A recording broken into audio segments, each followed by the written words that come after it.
creator's big bet for money in 2025 is building products, not courses. As a successful software entrepreneur who's brought multiple products to market, I'll show you everything you need to know, even if you know nothing about coding. Let me walk you through the exact plan to take you from course creator to product founder. And what's amazing? As a creator, you're sitting on a goldmine of product ideas that your audience is literally begging you to build. Before we wrap up, I'll share with you my product opportunity matrix. It's a simple framework I use with my venture incubator clients.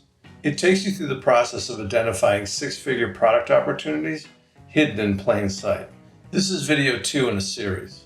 In the first video, I revealed why the smartest creators were pivoting from courses to products, and how to leverage your audience to identify the best product opportunities. Today, we're diving deep into the most critical phase of your product journey, taking those product opportunities you've identified and validating their winners before writing a single line of code.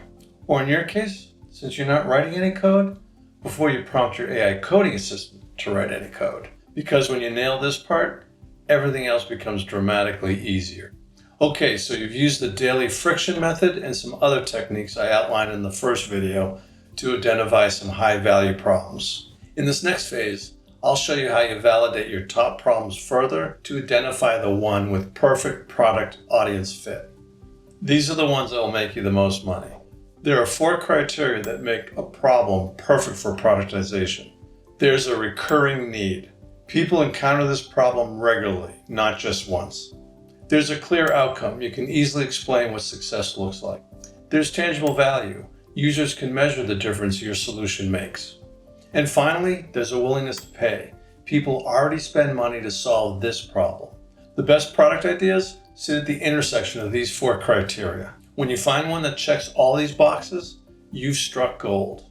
Now, what are the red flags that indicate a problem isn't right for your first product? There are highly subjective outcomes that vary widely between users, or there are problems that require significant user behavior changes to solve. It's a solution that depends on integration with a constantly changing platform, or it's a problem with extreme intensity, but only a few people have it. Avoiding these red flags will save you months of wasted effort and thousands in opportunity costs. Let's make sure you validate demand before you write a single line of code through AI prompts. How to validate demand before building anything. Create a simple landing page that describes the solution, not just the features. Set up an email form for a wait list with a clear value proposition. If possible, collect pre-orders or take deposits from early adopters. You're aiming for 100 or more waitlist signups or 10 pre-orders before building. This approach flips the traditional product development model. Instead of build it and hope they come, you're ensuring they come before you build it. Keep the focus of the landing page narrow to just the problem at hand. Remember, focus wins. Here's some examples of specific problems that led to multi-million-dollar products. ConvertKit started by focusing only on email for professional bloggers. Calendly solved just one problem, scheduling meetings without email chains. Notion began as a simple note-taking tool before expanding. Start with a wedge that solves one problem perfectly, then expand later. So let's now dive into the product opportunity matrix. It's a simple framework I use with my venture incubator clients. I've made it a free downloadable PDF with the link in the description. By placing your product ideas in these 4 quadrants, you can assess product opportunity. In the upper right-hand quadrant are high-frequency, high-pain problems. These are ideal product opportunities. These problems occur regularly and cause significant frustration. Examples would be daily workflow bottlenecks and repetitive tasks that waste time. This quadrant has the highest potential for subscription revenue. Users quickly recognize value because relief is immediate and recurring. This sweet spot is where the magic happens. When you solve high-frequency, high-pain problems, users rarely cancel because they'd feel the pain return immediately. The high-frequency, low-pain quadrant is an opportunity for habit building. These are small annoyances that build up over time. Examples would be minor formatting issues and organizational inefficiencies. These can work, but they require excellent user experiences to overcome existing good enough solutions. Users might not seek these solutions actively, requiring more marketing. These opportunities often have less competition, but require more user education. The low frequency, high pain quadrant, this is great for emergency solution opportunities. They're rare, but they're extremely painful when they do occur. Examples are tax preparation, technical emergencies, major life changes.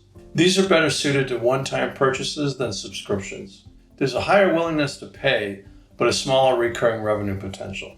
These can generate significant one-time revenue, but lack the consistency we're looking for in sustainable product businesses. And then there's low frequency, low pain. Avoid this quadrant. These are not worth solving as your first product. Now that you've done some solid validation of your product ideas, here are 5 critical questions to answer that will separate your winning product from your time wasters. Ask your potential customers, would they pay for this monthly? You're testing for recurring value.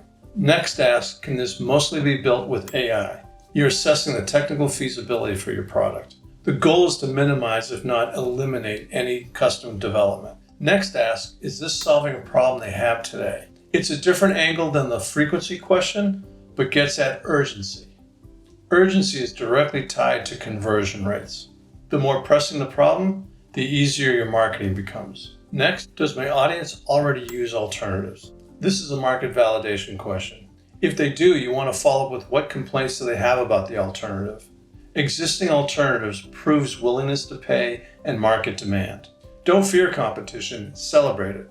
It proves people are willing to pay to solve the problem. Your job is simply to do it better for your specific audience. And the final question, can I explain the value in one sentence? This is a clarity check. Is the benefit immediately clear without technical explanation? Can you state exactly what problem is solved and for whom? Would a 10-year-old understand what your product does? Simple value propositions lead to easier marketing and sales. Here are the other videos in the series so you can transition from course creator to successful product founder.